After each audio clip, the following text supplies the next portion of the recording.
Piendamó 1924-2024, Semblanzas del Centenario. Bienvenido a este nuevo capítulo, para que hagamos un recuento histórico de nuestra tierra, para conocer, aprender y amar el lugar donde vivimos. Para el episodio 36 presentamos Anécdotas de mis encuentros con la historia de la educación de Piendamó, Tunía. Texto escrito por Luis Albeiro Villaquirán Urbano, alcalde de 1990 a 1992 y 2001 a 2003, ingeniero eléctrico, director de la CRC, secretario de Educación Departamental 1994. Bienvenidos.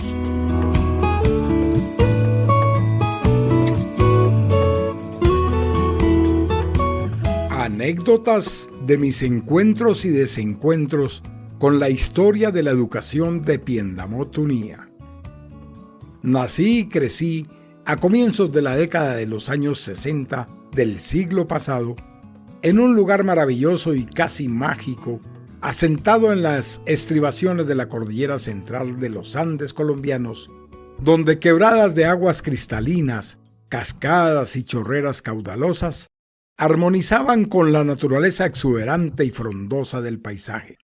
Gente buena y emprendedora, que venía en tren de todos lados, poblaba y forjaba este pueblo al que un día llamaron Piendamó sus fundadores.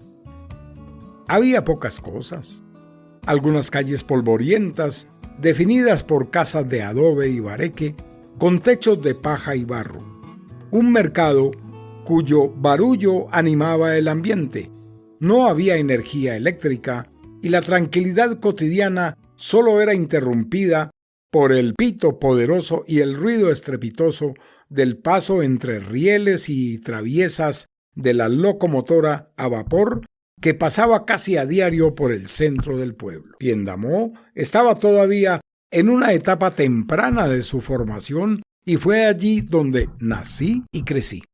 Dicen los que saben que la primera escuela es la casa, y por eso voy a contar esa parte de la historia. Mi primer encuentro con la educación del pueblo lo tuve con sus orígenes porque me crié en la antigua y abandonada casona que sirvió de sede a la primera escuela que existió en la población.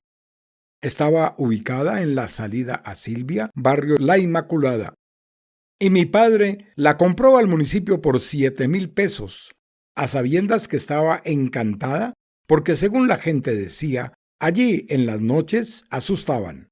Era de adobe, pisos de ladrillo y madera, anchos corredores, tejas de barro, ventanas con barrotes de hierro y amplios sótanos que nos servían a los 3 hermanos, un primo y a las vecinas para jugar a las escondidas.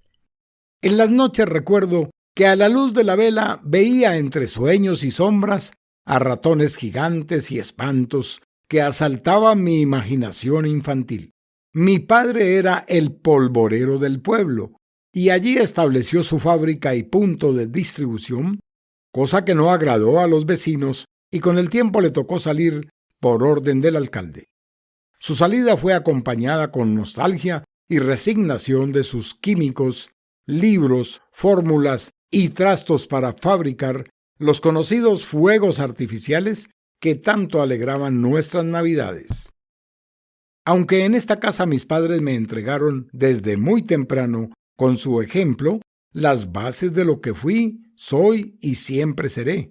Mi primer desencuentro con la educación lo tuve con mi padre, ya que siempre se negó a enseñarme el maravilloso arte de la pirotecnia y siempre escondía celosamente sus fórmulas y libros. Con frecuencia nos repetía que estudiáramos, que no quería que nos chamuscáramos, que era un oficio peligroso, y prueba de ello es que para un diciembre, y por la imprudencia de un hermano, tuvimos que sufrir una explosión que casi dejó a toda la familia en átomos volando. Sin embargo, sí nos enseñó a defender con orgullo el honor del oficio, ya que cuando alguien despectivamente nos gritaba «¡Polvoreros!», teníamos que responder duro y con la frente en alto: «¿Polvoreros? Químicos pirotécnicos, a mucho honor. Químicos pirotécnicos, a mucho honor, hijueputas». No fueron pocas las broncas que a mis hermanos y a mí nos tocó librar como consecuencia de estos incidentes. Seguramente él creía que una mezcla de orgullo, honor y una pequeña dosis de patanería nos serviría para sobrevivir y prosperar en el ambiente algo hostil en el que nos levantábamos. Ante la difícil situación económica, por la sacada de la polvorería de la casa, a mi madre le tocó organizar un hospedaje y restaurante al que yo serví de mesero, donde los comensales eran especialmente maestros y empleados de la Normal Nacional de Varones, del que éramos vecinos. Una vez que cumplí los 7 años, 1967, ingresé a la escuela Juan 23 y allí tuve mi primer encuentro con el sistema educativo formal de mi pueblo. Conté con la fortuna de ser alumno del profesor Maya, que me enseñó a leer, escribir, sumar y restar, entre otras cosas, con una ventaja, que era muy flexible y me permitió dedicar más tiempo al disfrute del juego de bolas, el trompo, la lleva y al cojín que al aprendizaje del lenguaje, las matemáticas y otras ciencias. Claro, aunque fue muy divertido en un primer momento, a la larga las consecuencias no se hicieron esperar. Me cogió unos años después el traslado a la nueva escuela Simón Bolívar y por las cosas que pasan, para bien o para mal, la vida en su juego de encuentros y desencuentros me puso al frente en el 5º año al profesor Grimaldo, maestro exigente y riguroso que ante mis obvias deficiencias en el aprendizaje de las materias obligadas, no tuvo ninguna duda en rebajarme al 4º año, donde aterricé después de sufrir el matoneo propio de mis compañeros. ¿En esa época se podía hacer eso? No lo sé, aunque sí puedo dar fe que la palabra del maestro se respetaba. No existía la tutela y el cuento de los derechos fundamentales estaba en pañales. Recuerdo, entre recuerdos, que como consecuencia de esta lamentable situación, y seguramente en defensa del honor de la familia, mi padre le recomendó una vez a mi madre que me sacaran de la escuela porque tal vez yo no había nacido para estudiar. Recomendación que con vehemencia fue rechazada por mi madre, ratificándome así su férrea confianza en mis capacidades.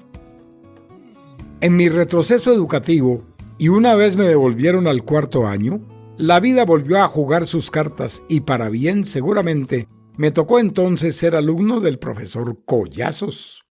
Era un maestro de Timbío, gordo, bajito y bonachón, que a lo largo de mi vida lo he recordado siempre como mi mejor mentor.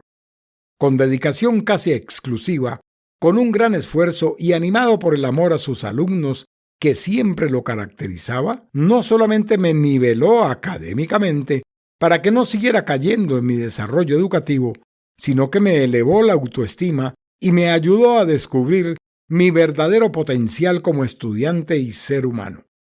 Acompañando siempre sus enseñanzas de principios y valores, me motivó y convenció que yo podía ser siempre el mejor en lo que me propusiera, condición que siempre me ha acompañado a lo largo de mi vida. Con este impulso maravilloso, ingresé al INAMIX, antigua Normal Nacional de Varones, a comienzos de los 70 del siglo pasado. Me encantaban sus instalaciones, su entorno y sus profesores. Había muchos árboles, una quebrada, una cascada y una piscina natural que lo surcaba. También una vieja casona, que con el tiempo la llamábamos la Casa Encantada, y prefiero no recordar por qué. Allí me enamoré del arte de enseñar y estuve tentado a estudiar educación, tanto que al terminar fui nombrado por el municipio como maestro en la escuela de San Isidro. Pero la vida me tenía para otras cosas y cuando me disponía a ejercer un digno cargo, fui admitido en la Universidad del Cauca y me tocó irme a estudiar una carrera que no me apasionaba, pero que en esa época estaba de moda: Ingeniería Electrónica y Telecomunicaciones. Con los años y después de un periplo de altibajos en mi carrera, regresé a ocupar el cargo de alcalde, 1991, y me enteré de las difíciles condiciones por las que pasaban los compañeros del gremio al que yo siempre quise pertenecer y que tenía sobre sus hombros buena parte del peso de responsabilidades en la formación de las nuevas generaciones de nuestro pueblo.